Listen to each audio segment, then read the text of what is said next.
Spencer, how do you feel about being the oldest player in Division I college basketball? It's awesome. It's been my dream since a little kid to be the oldest player in college basketball, so dream come true. What is it actually like? How do you actually conceptualize it though? Like, do you think it's funny? Do you think it's annoying? Do you not? Oh, I mean, it is what it is. Like, nothing I can do to change it, so we're just rolling with it. It's pretty fun. What are the benefits of being kind of like an elder statesman, quote unquote, on this team? Oh man, I don't know. Are there any benefits to it? I'd say little things like you kicking the ball out of bounds. What was it, yesterday? Oh yeah, vet Just moves. Little vet moves. Yeah. Having been around college basketball a little bit, Right. you learn some things. So. What is this story that you have told? We were playing, I think it was like a shell drill we were doing, and we were playing against a scout team. Scout team was scoring a couple buckets. We were trying to get a stop, and the ball's run out of bounds, and Scout tried to save it, but Spencer just came over and kicked it out of bounds. Just a little vet move. How do you guys stay grounded after getting now all this praise and accolades, being now ranked in the top 25? What keeps you guys grounded going forward? Just the fact that it's early in the season. We still have a lot left to accomplish. You know, my second year here, we got up. We were ranked number 12. We beat Oregon, and that was really early in the year. And then as the season progressed, we went through some rough patches, and we ended up not even making the tournament. We played in the NIT.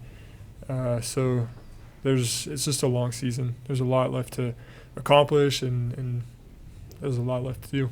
Is it kind of rewarding, though, to be getting that early recognition for your guys' high-level play so far? Yeah, it does. It feels good. It does feel really good. I would say so. I mean, kind of like Spence was saying, I wasn't here the year that they were ranked number 12, but, being at like a high-level Arkansas team when we were ranked, I mean, any given night, doesn't matter who you are, you can always lose a game. So just staying on our toes, making sure that we're not too focused on the ranking, stuff like that, and making sure we're taking care of business is the biggest thing. Does it help keep you guys grounded when, I don't know if you look up your ranking, but if you did, you look around you and go, okay, Big 12, rest of the conference, 1, 2, 3, 4, 5. Like, does that kind of help keep you grounded as well, being like, can't take a night off? I mean, when you put it that way, yeah, but I think we all know the Big 12 is one of the best conferences, if not the best in the country. So making sure that we know that without the ranking, that every night's going to be tough.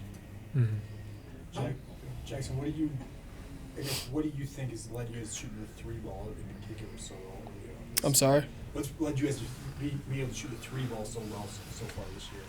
Just confidence in myself, and then also my teammates having confidence in me, my coaches, staying consistent, putting in the work every day. Spence, what part of the scout is most helpful to you when you're preparing for an opponent? Is it the individual, here's the guys you'll be guarding? Is it here's what they run? What sort of things key you? For me, a combination of both. Definitely a big part of our defensive scheme is being able to know the tendencies of the guy you're guarding, which then in turn helps, your team scout and the plays that they run. So when you focus in on the man that you're guarding, his tendencies, what he likes to do, what he doesn't like to do, and then kind of the actions they run, you can know, hey, I can help a little bit here. On this action, I kind of got to be more sucked up to my guy, or I can be more in the gap. So just little things like that. Jack just talked about the depth of the team. Foose, Atiki in that last game, and the comeback you guys were able to have. Just what do you attribute that to?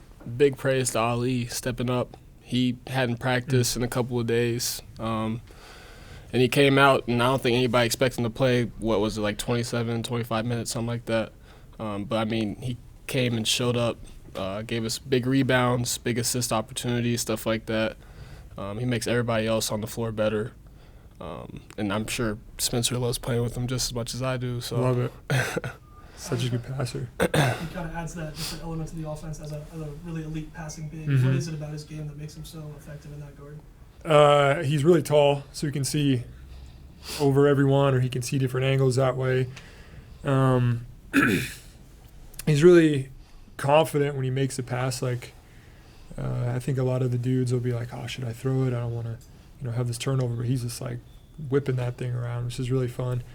And I think we all know, like when Ali's in the game, if you cut super hard, you're going to get the ball and you're going to score. So, What do you like or dislike, if anything, about playing a game at the Delta Center? I don't know. I kind of like it. Yeah, I mean, last time we played there, the first time was great. Second time wasn't so great, but we definitely have our revenge coming in, making sure we take care of business, come out with a win. So Does it feel a lot different than the Marriott Center being an NBA arena? I personally can't tell a difference. Basketball is just basketball to me. Doesn't matter where I'm at, what court I'm on. I'm just gonna go out there and play. Aren't they pretty similar in seating numbers? They're like pretty close, right? 9,000 seats. Yeah, not too bad. But you guys are 6th in the country offensively in points scored, I think. Mhm. 13th in points allowed. What side of the ball are you more proud of in terms of? Oh man, both. It's a tough one. Ooh, that's a tough one. It's a tough one. We work super hard on both. Offensively, we have a lot of dudes that can score. I want to say we have 6 or 7 guys that are like 10 points or above, or right around there. So a lot of dudes that can score, a lot of dudes that can shoot, and that's really hard to guard. We get out in transition, and we have these transition goals, and it goes for a number of threes we want to get up every game, and that's been super effective for us. And then defensively, just trying to be disruptive, so then we can go score, right? So we can get out on offense more. But it's just been super fun. Last Two year more questions. in the early parts of the year, there was a lot of talk about pace and getting up and down, and Yeah. it never seemed to materialize like it has this year. Why do you think it's been so different from one year to another in terms of getting up and down and shooting the ball a lot better? Just having more time with each other. Like last year, we had a lot of transfers. We were trying to figure each other out, and we were young. And now having the whole summer, our foreign tour we took, and then leading up to it, we just had more time to really iron out kind of those little details. Spencer, Last question. Spencer, have you gotten to the point where you're having trouble relating to some of your younger teammates? And do any of your younger teammates rib you at all for being quote unquote old? They definitely rib me, but I haven't had any trouble relating to them. Yeah, good dudes, and we all get along super well. It's been fun. One more question. Anybody? Jax, what's working so well for you coming off the bench right now with your game? I mean, you're playing a lot of minutes, so maybe the bench part doesn't matter, but it seems like it's pretty terrifying. You're leading the team in scoring, and I gotta imagine, maybe Spencer could back me up there a little bit too, but I gotta imagine you come up off the bench, that's gotta be terrifying to a lot of guys. Just what's kind of flowing with your game from that standpoint? Just focusing on what I can control. My minutes is something I can't control. That's up to, or it partially is, but for the most part, it's up to the coaches. So just making sure when I get into the game that I'm utilizing the time that I have and trying to make winning plays, make sure we are winning. So. All right. Thanks, guys. That's